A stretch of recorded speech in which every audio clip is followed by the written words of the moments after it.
the sports betting network.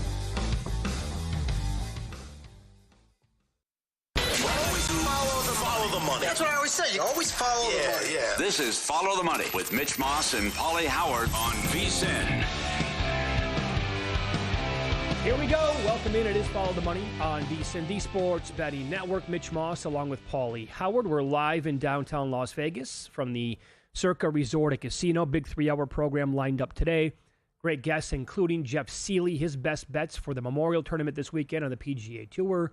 Jonathan Davis on the NHL. Derek Stevens in studio. A little bit later on today, the owner and CEO of Circa. And in 30 minutes, professional poker player Shaun Deeb will be with us in studio as the World Series of Poker started today. And he has multiple unbelievable stories to share. Yep. Ton of bracelets.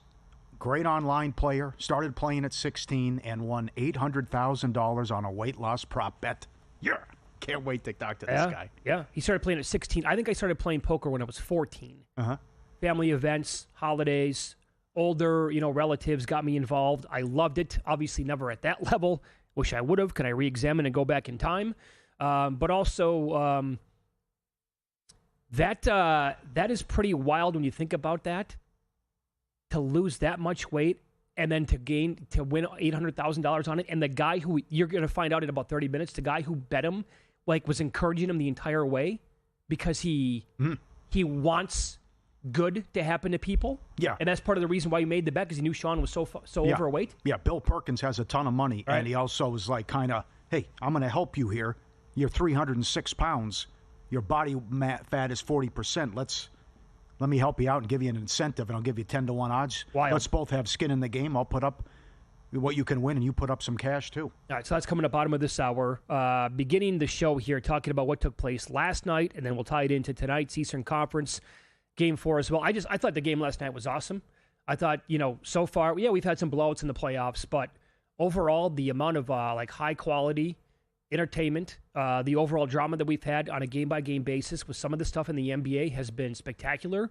And last night, to me, the shot-making at times, for the most part, was exceptional. The fact that Oklahoma City couldn't miss and they couldn't cover a 3-point spread, but also the Timberwolves led the game in almost every single category. StatMuse put this out right after the game. Rebounds, assists, points off turnovers, fast break points, points in the paint, second chance points, free throw attempts and makes, field goal percentage, 3-point percentage, and free throw percentage. The T-Wolves led the game in all those categories, and they lost. And now I don't even care what the series price is because they're not going to win 3 in a row against this Oklahoma City team. Nope. You would have been all in if I told you before the game that DiVincenzo, Walker, and McDaniels go for more than 20 points and they shoot like that and score 126. Again, not much help from Ant. I don't understand his post-game press conference. He only had 2 shots in the first half. Randall, a no-show, and to win all those categories and to shoot 51% from 3 and make 18 of them. Teams were 55-0 in the playoffs when doing that. Here comes your loss. And to win all those key categories and somehow lose the game is a crusher. You're right. It's over now. And they probably lose in 5, but that is just a score. I can't believe it. To do that offensively against that team at home, score 126 and you lose the game. Well, here's the thing, too. It's not like they blew the game.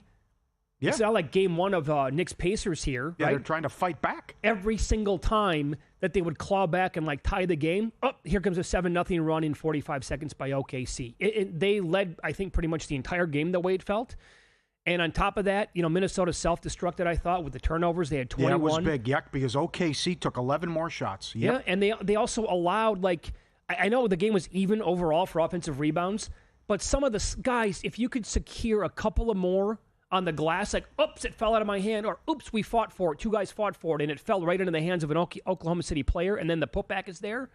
It doesn't also hurt Oklahoma City that when SGA is going to play like that, he is the MVP, but also when you get that game from Williams, which was his best game of his career. Yeah, great. Good luck overall. And I will say that I don't have a problem. I thought there were a couple, because to me, right away in that first half last night, both teams set the tone, and it was a war, and it was brutal, and both teams defensively were trying to set the tone with how physical they were trying to be, and they were letting them play. And then SGA got 2 ticky-tack calls, I thought.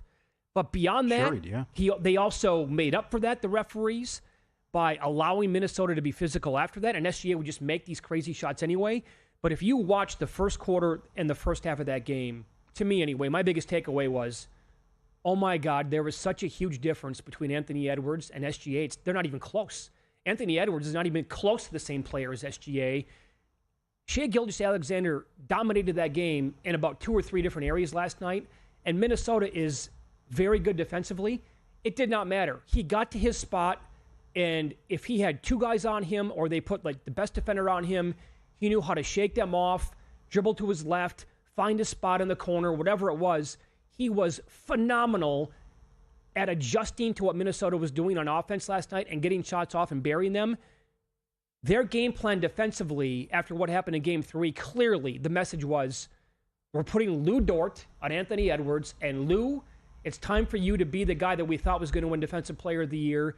And the message that Lou Dort sent to Anthony Edwards to begin that game, he pushed him around. He made Anthony Edwards shrink and go away, and he had no confidence, and the guy was a total non-factor. And because Lou Dort would not let him get shots off, Edwards did nothing else to help his team win.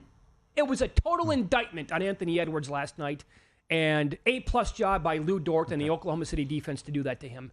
Well, you're strong. He had a bad game. I don't know what he was doing. I know what he was doing. I don't know how he can defend it. I don't know why you're taking 2 shots in the first half. You know, he said, I'm making the basketball plays and making the right plays, like finding the open guy. But you can't. No, he didn't. Finn said in the second half he was playing downhill and doing a better job. He got better in the second half. Well, you can't defend this. I mean, you can't be the best player and shoot twice. You can't just be like, well, okay, well, they changed their game plan. What am I going to do? I mean, that's crazy to me. You're the leader. You got to be the star, and it's not the first time we've seen that from him too. So that's troubling, and that stinks. And boy, speaking of Randall again, what's going on? I have a bigger problem with Randall than Edwards last night. Yeah. It's another guy. Well, after the game, he says, well, I was too passive. I have to be more. We just went through this. Come on. You can't do this again. The season's on the line. You're at home. You got to get the ball. Demand the ball. I mean, don't just stand in the corner. Now your season's going to be over. Sure it is. Yeah, you're not going to win 3 in a row against this team. So I didn't even write down, even look at the series price. Don't have to. I have 0 in. You could make it 18-1's a take back. Yeah, you could make Minnesota right now 100-1. I don't think I'd take them. Okay. I honestly don't think I would. They were broken last night, and that was, to me.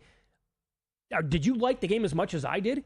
I thought it was awesome. Phenomenal. Yeah, it was great from an in-play standpoint too. You're like, I don't think anyone's getting stops in this one. Well, and the thing, like the shot making overall from multiple guys on the Thunder, and like the game that McDaniels had, and the game that how much money now he was. If you go back a week, Alexander Walker was dreadful. He was a guy that I wanted no piece of. I didn't want to bet on that guy with his player prop, and now he's gone over 4 straight. He's been like brilliant playing off the bench, and now people are saying, how much money has this guy made himself in the last 4 games? I don't know what's going to happen because you'll have a new owner taking over, buying the team, Laurie and A-Rod. So do they come in and spend a lot of money, or is it going to be like, I don't want to pay this, I just took over the team, and you cut payroll, or you don't want to pay these guys whatever it's going to. I don't know what their mindset is. Probably different what's going to happen in Boston, but there could be significant changes. But it's going to be tough to get there again, the conference finals, and fall short. Yep, I did think it was a great game. There was a huge rebound at the end for SGA when he threw it up in the stands. 35-1, most rebounds. Dead heat with Gobert. And thanks to the viewer who sent this in, I think FanDuel had it. Both teams 25 points in every quarter, 12-1. Yeah.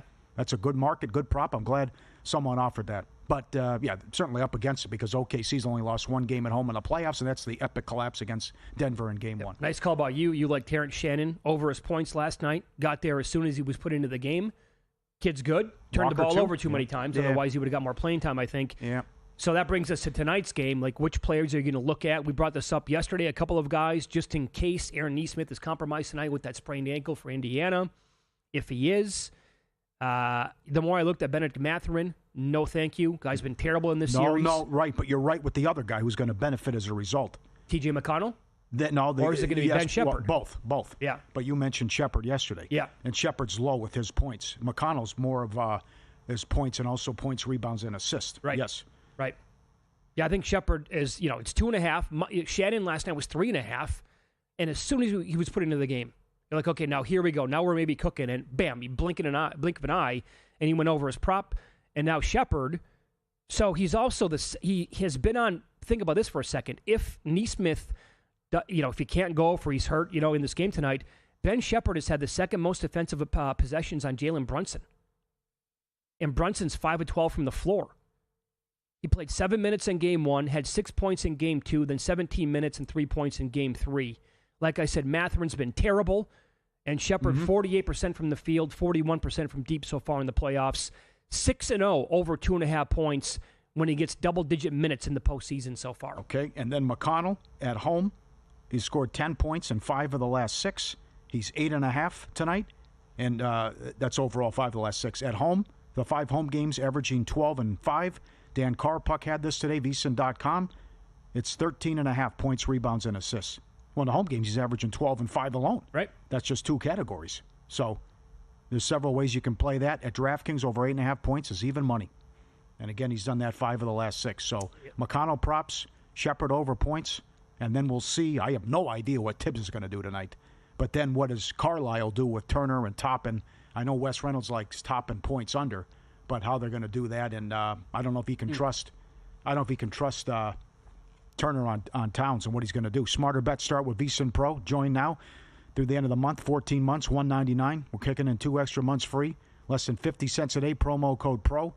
The morning email from Bill 80. Every best bet, every host, every guest. The betting splits, the dog videos, the NFL betting guide drops this summer. Limited time offer. Get it now. VSiN.com/subscribe. Code PRO. Win lose up next. SGA entered a club that only Michael Jordan and Kobe Bryant were a part of before last night. We'll tell you what that is coming up next.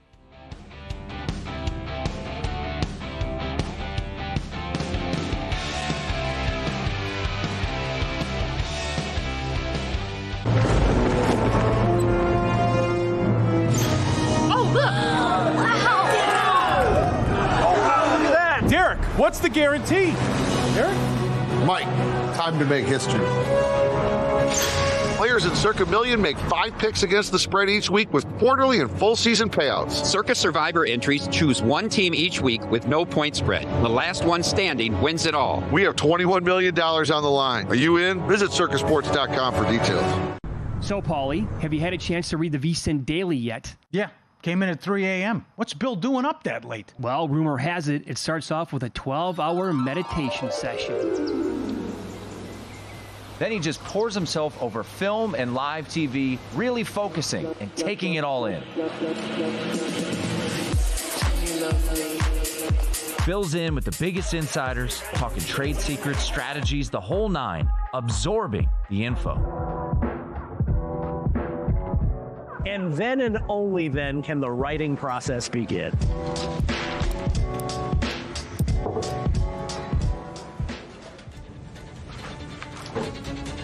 In Las Vegas, Bill's late night becomes your early morning. Wake up to the very latest betting insights in your inbox with the VSiN Daily.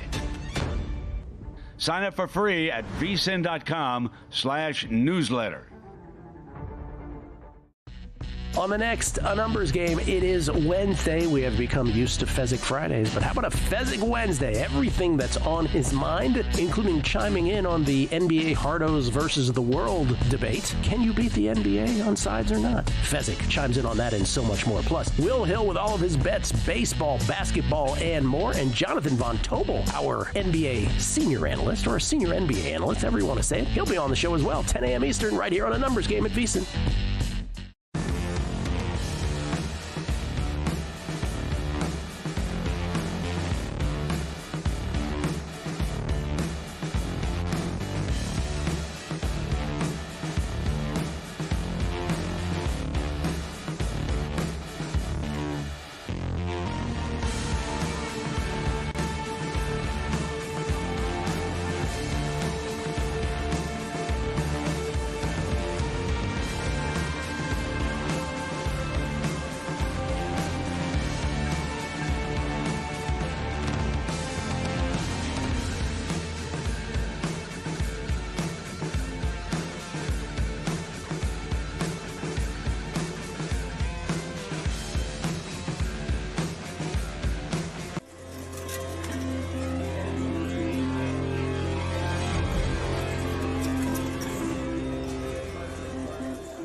last night? Wow, winning. Or was it a rough one? Well, they can't all be winners, can they? Loser! You're a loser! Paulie Howard recaps the night in sports betting in Win Some, Lose Some. The drought is over. Carolina wins a game in the Eastern Conference Finals for the first time since 2006.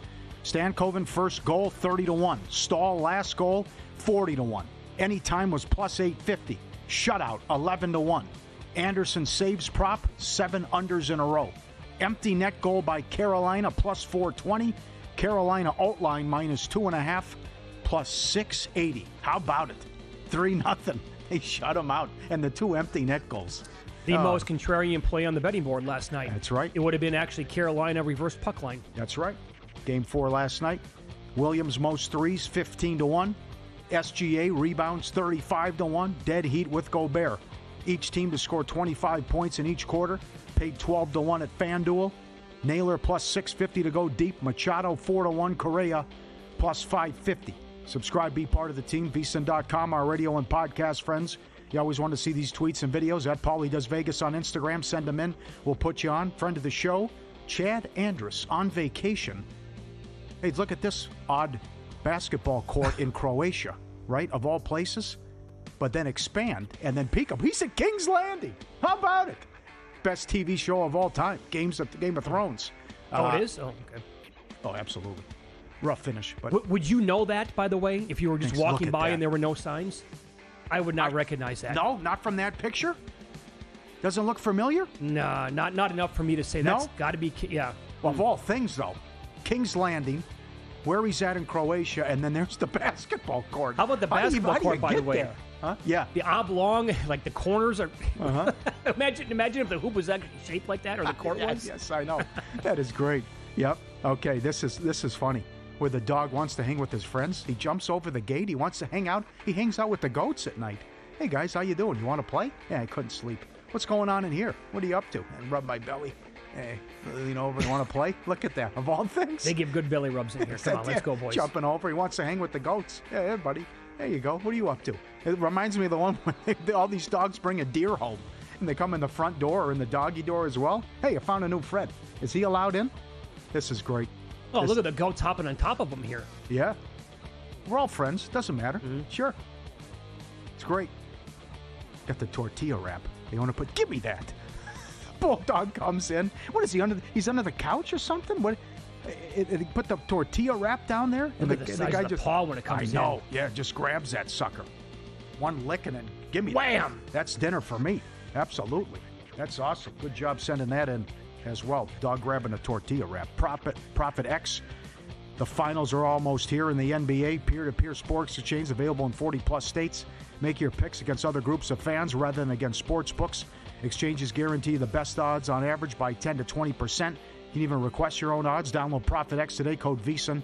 Get up to $200 in profit cash over your first month. Go get it. Promo code VSiN. ProfitX. So here's the club that Shai Gilgeous-Alexander entered last night. This is via OptaStats on X. Guards with 10-plus 30-point games and 11-plus team wins through first 15 games played in a single postseason, all time, based on primary career position. Kobe did it twice, 2008 and 2010. MJ did it in 1998. SGA accomplished it last night. Now, again, the T-Wolves, they're dead. 8.5 in Game 5? I can see him coming out and putting up a fight in Game 5 and covering that number. But I would do first half. If they come out strong, it's got to be first half. Yeah, I could see that too. Which happened in Game 1 because OKC's been so good, especially at home with some of these halftime adjustments. I just can't get over this. The stat muse, and I know they put it up earlier. Minnesota led in rebounds, assists, points off turnovers, fast break points, points in the paint, second chance points, free throw attempts, makes, field goal percentage, three-point percentage, free throw percentage, lost the game. Yep. 190 all-time in the playoffs. Teams were, there you go. Teams were 0 and 190. Yep. Basically when those numbers happened on one side. Heartbreaker, man. Minnesota sports, by the way. That's right. They get here, and they can't close the deal. Come right back with the Pacers? Yeah, I like him on the money line tonight in this game. So Halliburton said he took some of the criticism. His dad's allowed in the building now tonight. Right. Do with that what you want. But he said, we did a bad job, and I did a bad job. We have to speed it up and go faster. where we weren't going fast enough and we were slowing it down, and he takes the blame for that. So I know some people are on the over tonight. The Knicks are 6-1 on the road in the playoffs. We know a home team hasn't won a game yet, but I still feel like this resembles the Cleveland series. Win the first 2 on the road, lose game 3, come right back, big effort, and then go to the Garden with a chance to close them out. I think you get a huge effort out of Indiana tonight, and I don't know what to expect from the Knicks, where, yes, Cat was great, but he was benched in game 2. I expect Cat to be good again. Okay. Yeah. Foul trouble, though, is always big. These officials are getting in the way too much. Brunson's been in foul trouble in a couple of the games. He could have a big bounce back, as he was 6 of 18 in the last game. But, Hart, Bridges, who's going to play? Robinson, what's going to happen with the bench and McBride and some of the minutes with the other guys, and even throwing Shamet in there? I don't know, but I think you'll get a better performance. And it didn't play well, but to be up 16 in the third quarter and lose, I think Pacers bounce back. I'll give you some good and some bad here with Indiana, right? First, the good. Pacers 4-1 straight up, 5-0 ATS in Game 4s under Rick Carlisle. They are not a sloppy team at all. They had the second lowest turnover percentage in the playoffs. They do as of right now. Third lowest in the entire regular season, yet they had 8 in the second half of game number 3. That was very uncharacteristic of this Pacers team. So I expect that to bounce back. Indy is also 18-12 straight up off of a loss at home as a favorite under Carlisle, and 48-28 when playing 4 or fewer games in a 10-day span. That tells you that he's quick to make adjustments, ready to prepare. 1 day off is more than this guy needs, and it also speaks, I think, to a lot of their depth that they have, which they're going to potentially need just in case Aaron Nesmith is going to be compromised at all tonight, and that ties into maybe a little bit of the bad. He limited Jalen Brunson to 27 of 60 shooting in the series they played last year. If Nembhard is going to be the guy to take over for Nesmith tonight guarding Brunson, that did not go well for him last year. Jalen Brunson was 26 of 39 when guarded by Nembhard in the playoffs a season ago. Indiana also is scoring 14.4 more points per 100 possessions in the playoffs with Nesmith on the floor than when he's off. He missed a bunch of time earlier this year, sprained his other ankle. The Pacers had a 22-19 record when he came back. They finished 28-13. And Indy scored almost 126 points per 100 possessions with Nesmith and Halliburton on the floor together in the regular season. That number goes down to below 117 when Halliburton played without Nesmith. So the guy does absolutely mean something on offense and defense to the team. But we're banking on the depth and guys like maybe a TJ McConnell, maybe a Ben Shepherd to step up, and guys that you can bank on to fill that void just in case he is going to be a little bit slow tonight or he doesn't play his normal minutes. What should Tibbs tell Brunson? Everyone's talking about it. The 2 best quarters they played of the series, he was on the bench.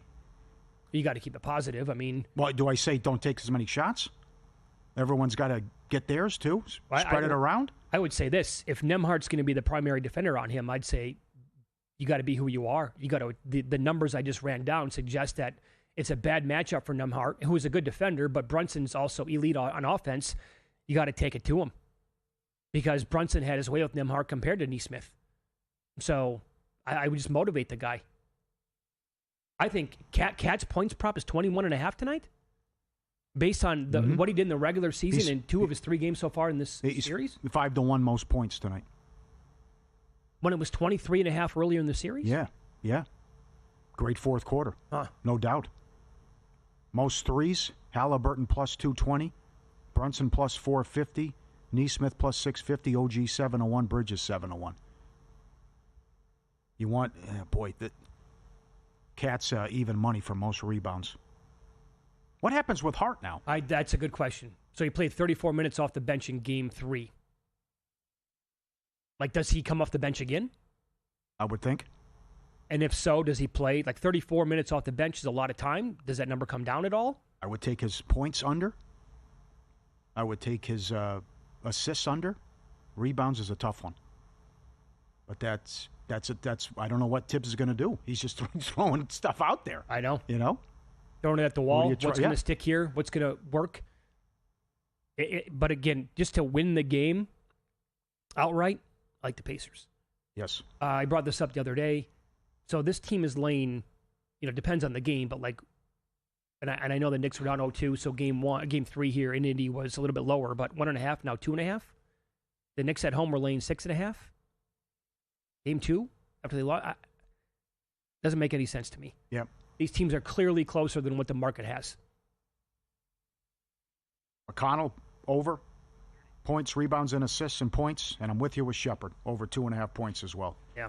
But as we get closer to game time, we'll know more about Nesmith. But again, Mathurin hasn't played well. And that's good news for Shepard props. And we trust TJ, too, off the bench. Average, because I talked about averaging 12 and 5 in the 5 home games. It's going to be a lot of fun coming up next. Professional poker player Shaun Deeb joins the program. World Series of Poker starts today. Started playing poker at the age of 16. He has 6 bracelets. He lost a ton of weight on a prop bet for a lot of money. All that coming up next here on VSiN.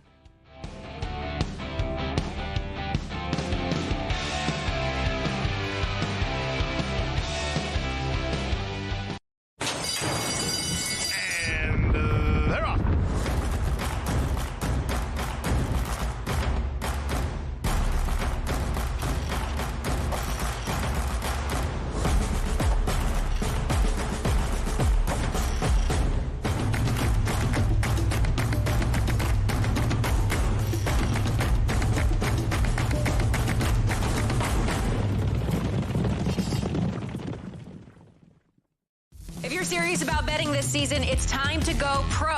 Right now, you can score 14 months of VSiN Pro for just $199. That's 2 extra months on us. We're talking daily best bets, exclusive splits from DraftKings and Circa, full access to the VSiN Watch app, and all of our betting guides, including the big one, the NFL betting guide. But don't wait, this offer is gone May 31st. Head over to VSiN.com/subscribe and use the code PRO, P-R-O, to lock it in and join us on the Sports Betting Network.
This is VSiN, the Sports Betting Network.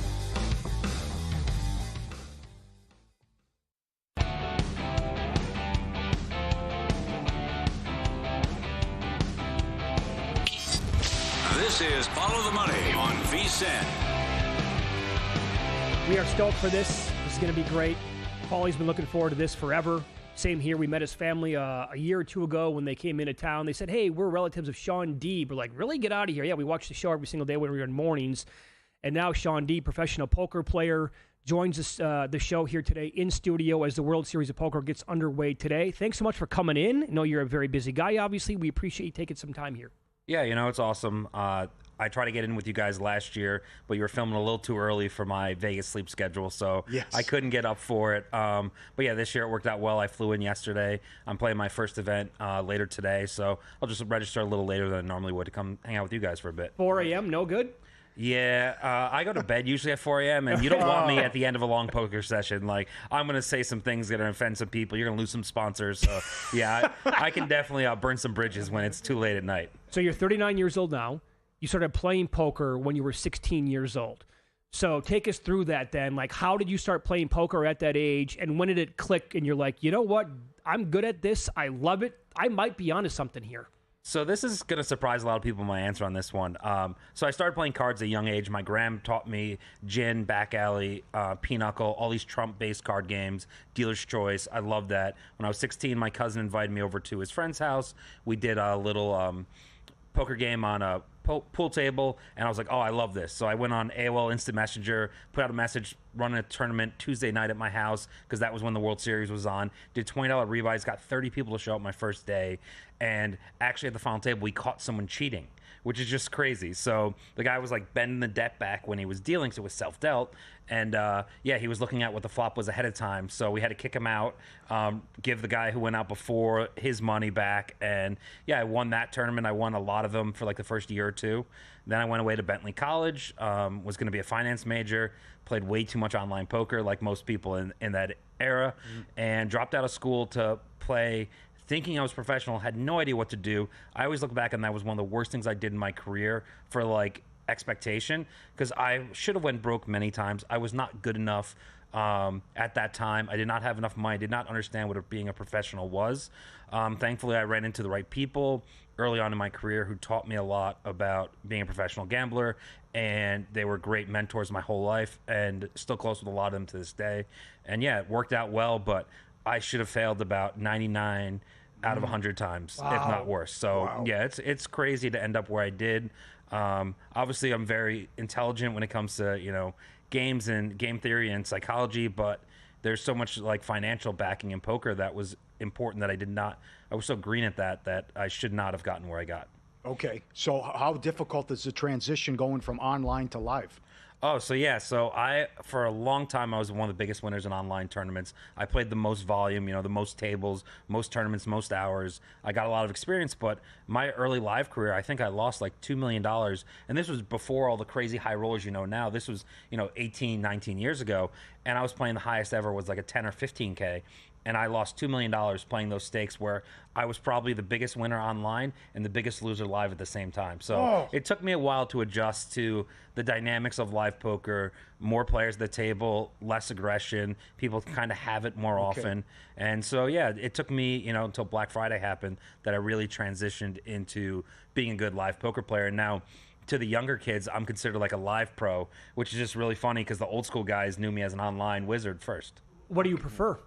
I prefer live poker. I like socializing. I like chatting. I'm a very outgoing person. I don't listen to music at the table. I always have stuff going on. I always want to learn about people. And I've met so many amazing people at the poker table that, successful people from so many different industries, and some of the craziest, zaniest people you would never think you would have anything in common with, but we sit there and play cards, and all of a sudden we realize how alike we are. And so many of my close friends and my wife even, when I met at a poker table. So I owe everything to poker. I respect that it's just you at the table. No sunglasses, no hoodies, no earbuds, nothing. No, I think it's sad for this generation, like, be all hoodied up. I think we've really done a good job of moving away from that. And I think a lot of the younger kids realize it's very important to just talk at a poker table and be entertaining, because if someone's going to come lose their money to you, at least let them have a good time. Like, if they're miserable, that's just bad for poker long term. So I think I was one of the first of my generation to really be entertaining, whether it was my slow rolls or different things I did at the table, where I definitely kept everyone on their toes and entertained as much best I could. Was there a point in your career where people, is this guy ever going to get a bracelet? Is he going to get over the hump? And then once you got one, did they start? How difficult was that early on? And then obviously you have 6 now, but how did that? Yeah, I definitely, was one of those people mentioned as best without a bracelet, for first 10 years or so of my career. And then I won my first one heads up with Paul Volpe, one of my best friends at the time. And we did a chop and we were just having fun. I'm known for slow rolling for those who don't know. It's where you basically have the best hand and you wait a while to call somebody. And, as a kid, I'm dreaming of slow rolling for my first World Series bracelet. And me and Paul are playing this hand and I have aces full with pocket aces in my hand, obviously like one of the best hands ever. And he basically goes all into me, and I couldn't slow roll him for my first bracelet. I ended up covering him by literally 5,000 chips. There was 5 million in play, so it was a massive pot, and he bluffed it all off into me. But I couldn't slow roll him because he's one of the people I'm not allowed to slow roll because he said we'd no longer be friends if I ever slow rolled him. So unfortunately, my dream was there, what I always envisioned in my first bracelet, and I couldn't do it because it wasn't worth losing a friend over. All right. Wow. Good answer. How nervous were you then? Although you knew that your hand was the nuts pretty much, and do you still get nervous at all today? Yeah, I still think there's times you're uncomfortable because, I'm kind of out of the game a little bit. I got a wife and 2 kids, so I don't travel as much. I don't play online as much. So I know that the game is passing me by. And so it's always uncomfortable. Like, this is the first day of the World Series. I'm going to go play with people who know a lot about me and I know nothing about them. And so that's, it's such an information-based game. And people have these notions about my style. So, some of the best advice I got early in my career was, I think it was Phil Locke said, as you get more famous in poker, there's going to be 2 types of people. Those who try to bluff you because you're the name pro, and those who are afraid of you because you're a big name pro. He's like, if you can figure out who's who, the more notable you become in poker, you're going to make a lot of money. And that's one of the things I always try to focus on the table is this person trying to show me a bluff to text all their friends and go back to their home game and brag about it, or this person's so afraid that I'm going to see through their soul that everything they do versus me, they have it. And so I always get to play the little fun game with myself in my head. How long does it generally take you to notice the tell then? It's not necessarily a tell. It's just more tendency. And, that's why I converse the table to get information. Like, how comfortable, what stakes do you play? Where do you live? Do you have a real job? Like, all those bits of information, they kill the dead air of the time at the table, but also they give me a lot of insight into what type of opponent I'm against, what's their comfortability, does the stakes matter to them, are they just here as a one-off event and they're going to play tighter, or are they here the whole summer and they're going to be blasting. So there's no set time and there's no set tell. It's just always churning and churning new information to see how best to use it to make the best decision each hand I play against them. Is Ivy the best of all time? I think Ivy's a great player. There's so many people at different generations who were the best at one time.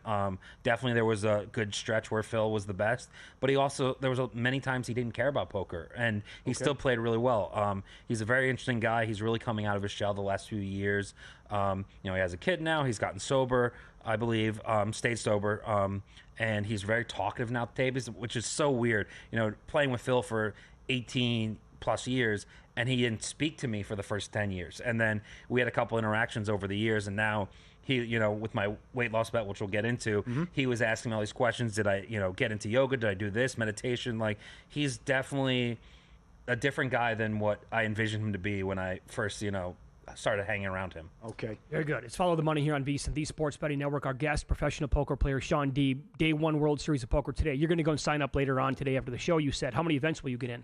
Yeah, pretty much play all of them. So I think last year I played about 70 of the 100 events, and I played like 150 total bullets. So I rebought about 80 times on top of those.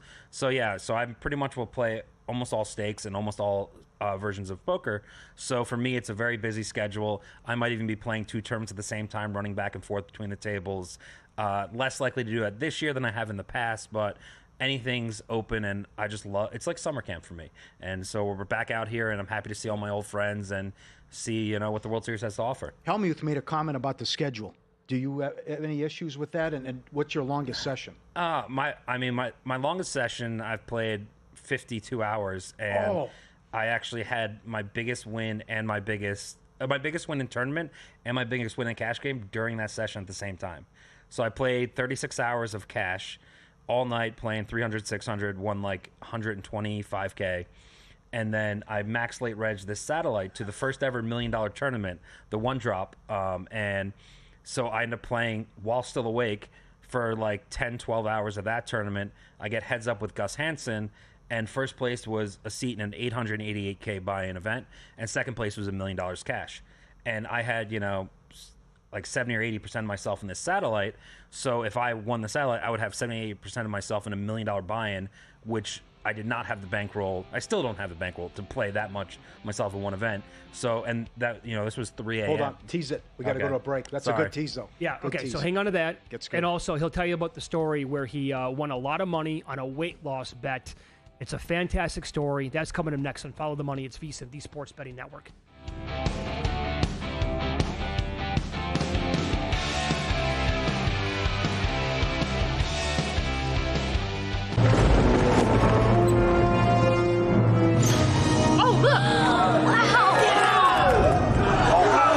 Derek, what's the guarantee? Derek? Mike, time to make history. Players at Circa Million make 5 picks against the spread each week with quarterly and full season payouts. Circa Survivor entries choose one team each week with no point spread. The last one standing wins it all. We have $21 million on the line. Are you in? Visit circasports.com for details. Your favorite VSiN shows and personalities are now available to download as podcasts. Catch every hour of our live broadcast with VSiN Best Bets, or find your go-to show and download it directly. Get instant reactions to last night's games, sharp analysis on today's biggest matchups, and everything in between. Whether you're commuting, working out, or just catching up, VSiN lets you take the action with you wherever and whenever you want. Search VSiN on your favorite podcast platform and get in on the action with VSiN, the Sports Betting Network.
This is Follow the Money on VSiN. We continue here with professional poker player Shaun Deeb. Very cool of him to come in studio today in town for the World Series of Poker. In fact, as he said in the first segment, he's going to delay signing up for the events until after the show's done with today. We'll get into your prop bet from years ago when you lost all that weight. Finish telling that story that you were right before the break. Yeah, sorry. I'm not as professional as you guys. Where was I in the story? It was a crazy day, the biggest win, and your head's up against Gus Hansen. Yep. It's $1 million tournament? Yeah, so it was a $25 satellite to the first ever one-drop $1 million buy-in. This is 4 a.m. I've been up for 2 full days at this point, and I don't want to play. The tournament starts noon on the dot the next day, so I have to play my highest buy-in by a massive amount with so much of myself in 7 hours and try to go to sleep after just winning so much in cash, winning this satellite. So I decided to tell Gus, like, I'll dump to you. I'd rather get second place. It's actually $111K more money because the one drop was a charity event. $111K of the $1 million buy-in went directly to the one drop charity. So that's why, in my eyes, second place was worth more. So that's one of those things I regret not taking a shot in that tournament because I went to sleep. I was an alternate. I might have to play. And I put out a tweet like, does anyone want to buy action? I was able to sell $800K worth of action in like 4 hours. I woke up to messages. Everyone's like, I'll take 50K. I'll take 100K. Like, it sold out so fast. I was like, damn. And I was like, all right, I can play. I can have, 20% of myself be comfortable. I've already locked up 600K in the last 48 hours. But yeah, so that was a crazy one. And the funny thing is, Gus was also played all night playing cash, a much bigger game than I was playing. So me and him both max late reg that tournament and ended up, chopping and both winning $1 million. And Gus went on to play a tournament. He lost. He didn't cash. So I think I worked out a little better than him in that situation. Oh, man. Incredible. Wow. Incredible. Did your family support you going back or dropping out of college and I'm going to give this a shot? Yeah, so my grandmother, those of us in poker know that she's the oldest woman to ever play the World Series main event at 92 and 93 years old.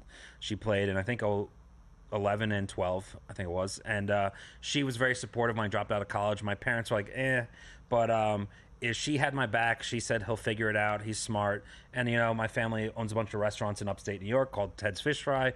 So that was one of my online screen names. And I was had that to fall back on. So I could always run one of the businesses or something. But yeah, so I definitely made a mistake dropping out of college. I should not have gotten to where I did monetarily, success-wise. Still being in this industry 20 years later is crazy. So one of our favorite things to always hear about it are like prop bets that poker players have made with each other. We had a guest on several years ago when we were doing mornings here on VSiN, and one of their buddies lost a bet, and to pay it off, he had to like wear a hamburglar outfit. They had to go golfing several different courses in Arizona in the heat, and he had to eat like $1,000 worth of McDonald's. And it was just stupid, right? But they had a lot of fun with it, and it was a great story. Your story involves losing a ton of weight with Bill Perkins, and you can explain who Bill is to the audience who may not know. But tell us about this whole thing, about how it started, how much you lost, how much you won, everything like that. Yeah, so I was at Turning Stone Casino in upstate New York. One of the first casinos I was really a regular at, being 2 hours away, 18-plus casino. They had their one of their first circuit stops there, and I make the final table. I'm chip leader. I'm sitting up there. I haven't eaten all day. My uncle Donnie, the guy you met, and my uncle Bucky were there, and they love watch. They never really get to watch me play poker. So being 2 hours away, they drive out for the final table, and I'm starving. I'm like, can you guys get me something? They go get me some chicken fingers from the little snack shack at the venue. And I'm sitting up there, and I have the chicken fingers like rested on my leg, and I'm sitting there eating while raising every hand. So I'm doing balance, and like it looks hilarious. So my one friend DJ takes a video of it and sends it to Matt Glantz, who ends up sending it to Josh Aryeh, who Josh finds it hilarious, and Josh actually puts a tweet out of peak male performance. Everyone starts memeing it, and Bill Perkins, I've met Bill a few times over the years. Very successful businessman who loves poker and loves health and prop bets. He had just won a prop bet off Doug Polk for $200K. So he puts out a tweet to me. He's like, I know you've been setting me up for years. How about in 2 years you have to get to 10% body fat, and I'll lay $1 million to your $50,000. And Doug Polk calls me. He's like, you got to take this bet. I was like, I can't do 10%. That's impossible. I've never worked out a day in my life. I was an athlete in high school, but I stopped and got a bunch of injuries. So I counter back with, give me give me, I'll lay 100K to $1 million, and I get to 17% body fat. And he said, okay, you got 12 months instead of a year. And this was in March. And I was like, how about give me the start of the next year's World Series? So he says, okay, booked. So I take the bet. I hire a personal trainer. I hire a massage therapist. I hire this high-end doctor out of Texas who's an expert in like anti-aging and cutting-edge drugs. Oh yeah. In 24 hours of booking the bet, I had this amazing team who were all amazing. And if I can look back on it, I would have hired them all every single time. You remember what people were saying right away? No chance in hell.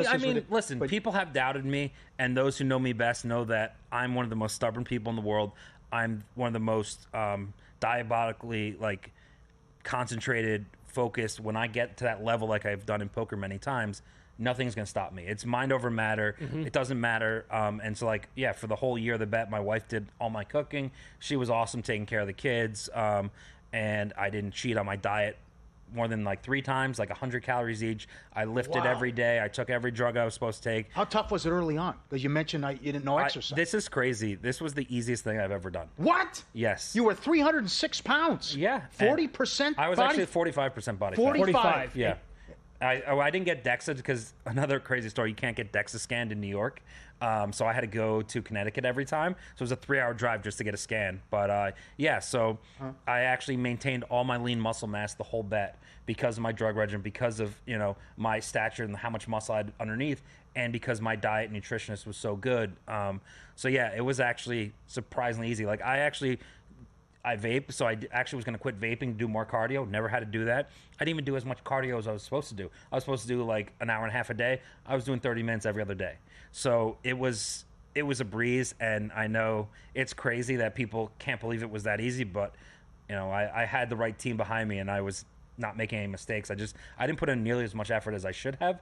I could have won this bet, I think, in 9 months. Wow. If I went my full God. speed. God, are you serious? So you were at 306 with the weight. The body fat, you said 45%. The target weight was 17%. What does that mean overall for body weight? Where'd you have to get down to? Well, that's the whole thing, is because it's based on lean muscle mass, it doesn't matter.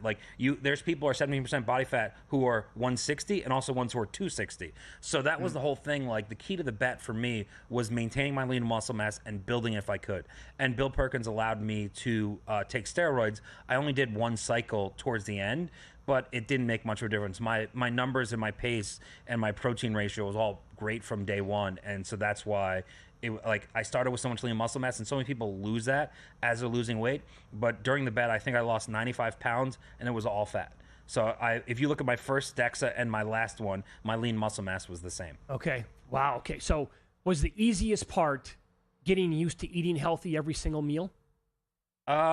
Yeah, I mean, I'm a creature of convenience, so my wife just had everything meal prepped 4 days in advance, and here was my meals. And the funny thing is, to start in the beginning of the bet, the hardest thing was actually eating all the meals, because it was only, I think, 1,700 to 2,000 calories most weeks, and it was actually hard because the volume of food was so much, because it was all very lean, a lot of vegetables, a lot of rice, and I was on Manjaro, so it was really hard for me to actually eat the meal. So we're doing 5 meals a day. We reduced it down to 3 meals a day because it was helping me actually consume enough calories, because I actually would have had a problem with the bet if I ate too little. And that was kind of the difficulty. Because if Bill made a bet with me to lose 100 pounds, that's easy. You just starve yourself, but he wanted me to also be healthy and not just lose weight. And that's the whole point of using the DEXA scan for the body fat. Did he pay you off as soon as it was done? So we were, it was, I think, 3 months to go. It was end of February. One of my good friends, Josh Ari, who helped make the bet, fellow member of Team Lucky, he was getting married the next week. I really wanted to go to his wedding, but I wasn't going to go if I wasn't done with the bet. And so I did a DEXA. I was at 20% body fat, and I had 3.5 months to go. So I offered a buyout to Bill for $900K.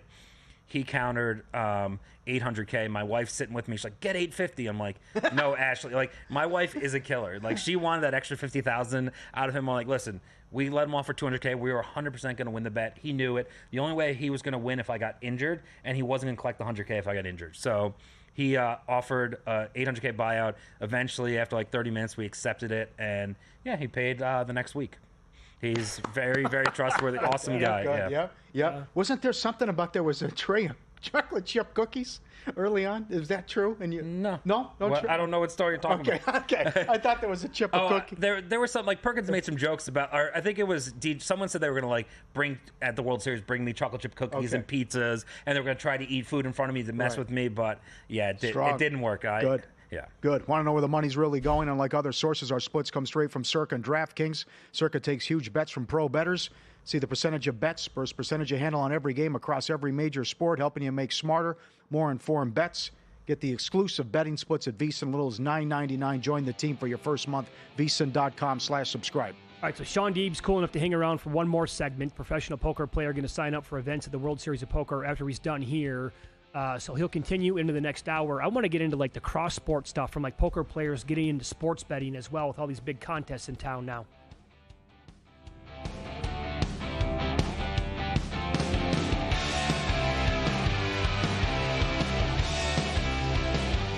And we're out. Okay, give me 1 sec. I need to load funds into my gaming apps. Stormy, really, with a